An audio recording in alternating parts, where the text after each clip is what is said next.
Good afternoon students. आज बेटा हमारे छोटे छोटे 2-4 टॉपिक रहते हैं और मैं आपको एमओए भी दिखा दूंगा कैसे कैसे कंपनी का एमओए होता है बेसिकली। Good afternoon Mehul. सबसे पहले हम आज डिफरेंस कर रहे हैं, what is the difference between MOA and AOA, that memorandum of association और आर्टिकल ऑफ एसोसिएशन में डिफरेंस क्या है।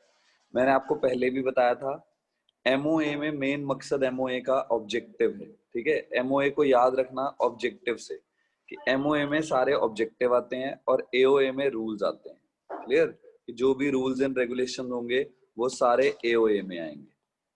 यहां तक क्लियर। तो सबसे पहले ऑब्जेक्टिव कहते MOA of association define the object for which the company is form, कि जो जिस मकसद से कंपनी फॉर्म हुई है वो हमें एमओए से पता चलेगा कि इसका मकसद मेन एमओए से पता चलेगा कि इसलिए ये फॉर्म हुई है। क्लियर। दूसरी तरफ article of association, article of association are rules of internal management of the company. तो यहाँ पर कीवर्ड लिख लो, जो एमओए है वो है ऑब्जेक्टिव, मकसद,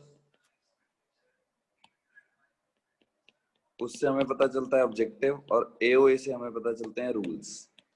क्लियर कि रूल्स क्या क्या है ऑर्गेनाइजेशन में। यहां तक क्लियर। आयुष बेटा कल से आप क्लास इंस्टीट्यूट में आके लगाना, ठीक है, आप इधर ही आ जाना सीधा इंस्टीट्यूट में। Next, so MOA defines the object for which the company is form. Article of association क्या है बेटा? रूल्स, जो इंटरनल मैनेजमेंट के लिए जो रूल है कंपनी के, वो सब। So they indicate how the objective of the company are to be achieved. वो ये बताते हैं कि कंपनी के ऑब्जेक्टिव कैसे अचीव होंगे। दूसरा पोजीशन, एमओए मेन डॉक्यूमेंट है कंपनी का and is subordinate to the companies act. बेटा ये कंपनीज एक्ट के मुताबिक होगा और उसी का सबऑर्डिनेट है, ये एक तरह से उसी का एक पार्ट है, छोटा पार्ट। क्लियर। दूसरी तरफ जो एओए है वो एक सब्सिडरी डॉक्यूमेंट है, मींस एक एक्स्ट्रा डॉक्यूमेंट है जो सब्स्टिट्यूट करता है साथ में, and is subordinate to both. ये एमओए का भी सबऑर्डिनेट है, मींस एमओए से बाद में आता है, एंड कंपनी एक्ट का भी सबऑर्डिनेट है। यहां तक क्लियर बेटा। Next, relationship, MOA defines the relationship of the company with outsider. MOA outsiders के साथ कंपनी की रिलेशनशिप को डिफाइन करता है, और एओए बेटा जो मेंबर्स हैं और जो कंपनी के इंटरनल रिलेशंस हैं उनके बारे में डिफाइन करता है। सो एओए क्या है? एओए क्या बताते हैं? बाहर के मेंबर्स के लिए, और एमओए क्या बताते हैं? इंटरनल मेंबर्स के लिए। क्लियर बेटा। एमओए बाहर के कंपनी का रिलेशन आउटसाइडर्स के साथ कैसा है वो एमओए बताता है, और कंपनी का इंटरनल रिलेशन क्या है, मींस अपने मेंबर्स के साथ, अपने एम्प्लॉइज के साथ, अपने इन्वेस्टर्स के साथ, अपने सप्लायर्स के साथ, वो एओए बताता है। यहां तक क्लियर? यहां तक क्लियर बेटा। नेक्स्ट, कहते वैलिडिटी, कहते it acts beyond the MOA and are invalid and can not be ratified even by the unanimous vote of the members. अगर कोई एक्ट बेटा बियॉन्ड एमओए है तो वो इनवैलिड हो जाएगा और उसको कोई भी रेटिफाइड उसको दोबारा से करेक्ट नहीं कर सकते। क्लियर। चाहे वो मेंबर का वोट हो, फिर भी अगर वो एमओए में नहीं है तो उस चीज को पॉसिबल नहीं है कि आप उसको रेटिफाई नहीं कर सकते। दूसरी तरफ act which are beyond articles can be ratified, जो आर्टिकल ऑफ एसोसिएशन से अलग है उसको आप रेटिफाई कर सकते हो by the members provided they do not violate the memorandum. ये मेमोरेंडम को वायलेट नहीं करते। यहां तक क्लियर बेटा। ये मेमोरेंडम को पूरी तरह से वायलेट नहीं करते, इसलिए इसकी वैलिडिटी में आप इसको चेंज कर सकते हो। नेसेसिटी, क्या जरूरी है बेटा? हर कंपनी को एमओए बनाना बहुत ज्यादा कंपलसरी है, इसके बिना कभी भी कंपनी फॉर्म नहीं हो सकती। और एओए जरूरी कंपलसरी नहीं है for a public limited company.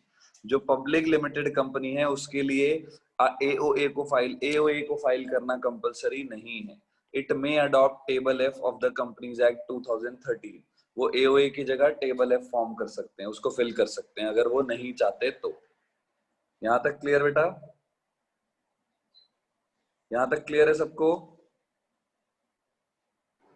Yes sir.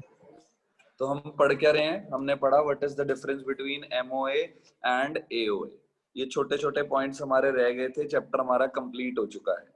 Next हमारा है बेटा वन पर्सन कंपनी, इसको भी एक बार पढ़ लो। कहते हैं जैसे with the implementation of companies act 2013, जब 2013 एक्ट जो कंपनीज एक्ट बेटा इम्प्लीमेंट हुआ तो उसमें ये कहा गया a single person could constitute a company, एक अकेला बंदा भी कंपनी बना सकता है under the one person company concept. एक नया कॉन्सेप्ट आया, उसका क्या नाम दिया गया, वन पर्सन कंपनी कॉन्सेप्ट। उसके तहत एक सिंगल पर्सन भी बेटा क्या फॉर्म कर सकता है, कंपनी इजिली फॉर्म कर सकता है। So the introduction of one person company in the legal system is a move that would encourage corporatization of micro businesses and entrepreneurship.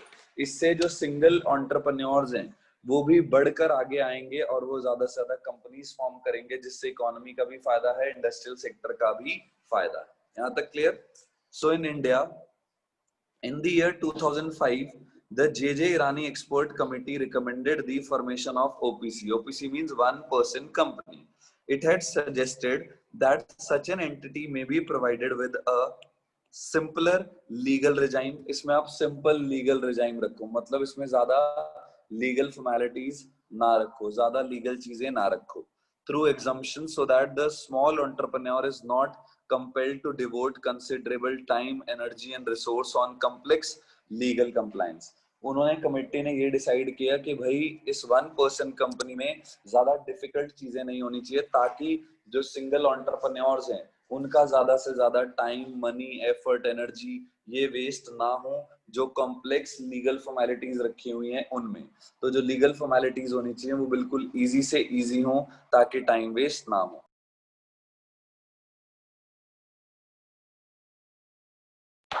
Clear बेटा?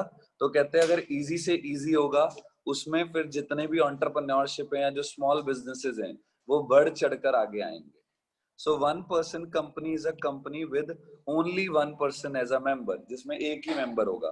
That one person will be the share holder of the company, वो share holder होगा company का, avail करेगा सारे benefits जो private limited company के हैं, जैसे separate legal entity, protecting personal assets from business liability and perpetual succession.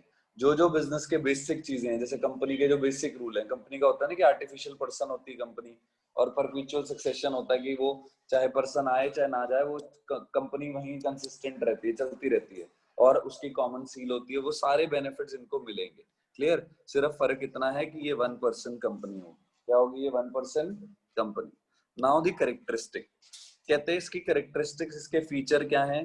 Only a natural person who is an Indian citizen and resident in India shall be eligible to incorporate a one person company. India में बेटा एक single person वो तभी कर सकता है जब वो इंडियन सिटीजन हो, और दूसरा वो रेजिडेंट हो इंडिया का। क्या हो दूसरा? रेजिडेंट हो इंडिया का।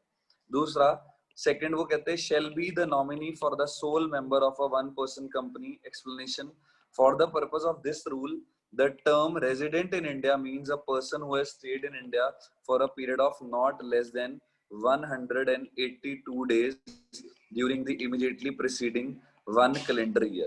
Means half, एक तरह से 182 में ये हो गया कि हाफ ईयर उसको इंडिया में रहना, 6 months उसको इंडिया में रहना ही रहना पड़ेगा, तभी वो यहाँ पर कंपनी फॉर्म कर सकता है, अदरवाइज वो कंपनी फॉर्म नहीं कर सकता, तभी वो इंडियन रेजिडेंट कहलाएगा। क्लियर?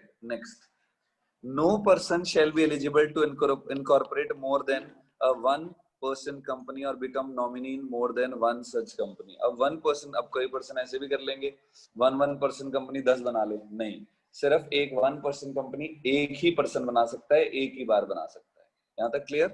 थर्ड कहते हैं where a natural person being a member in one person company in accordance with this rule becomes a member in another such company by virtue of his become a nominee in that one person company, such person shall meet the eligibility criteria specified in sub rule within a period of 180 days. कहते हैं जहां पर natural person की बात आई, so being member ऐसी तरह की company में वो नॉमिनी भी होगा, उसको नॉमिनी भी रखना पड़ेगा। नॉमिनी मतलब उसको आगे बताना पड़ेगा कि अगर उसको कुछ हो जाता है तो आगे उसको ये कंपनी ये किसको देना चाहेगा, वो उसको पूरी तरह से बताना पड़ेगा। यहाँ तक क्लियर बेटा? थर्ड पॉइंट में उन्होंने बोला, कहते क्योंकि वेरा नेचुरल पर्सन, यहाँ पे 1% कंपनी है ना, तो अगर कहते एक ही पर्सन है तो उसको क्या करना पड़ेगा, उसको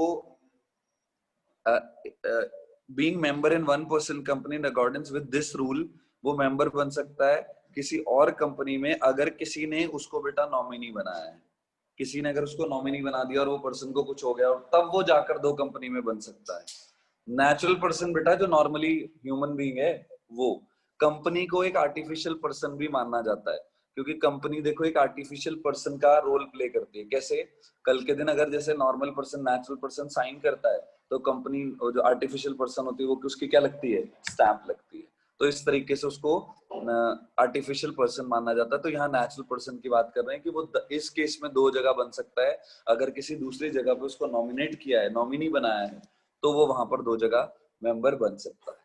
fourth, no minor shall become member or nominee of the 1% company or can hold share with benefit interest।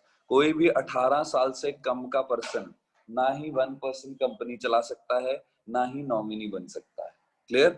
Next, such company cannot be incorporated or converted into a company under section 8 of the act। ये बाद में आप पूरा full fledge company इसको नहीं बना सकते, ये इसी एक्ट पर रहेगी, यहीं रहेगी।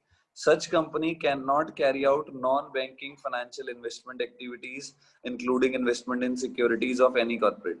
ये कल के दिन NBFC नहीं बन सकता, मींस जो नॉन बैंकिंग फाइनेंशियल कॉर्पोरेशन होती हैं जैसे mutual fund agency, Muthoot finance, ये इस तरह की एजेंसी नहीं बन सकती 1% कंपनी।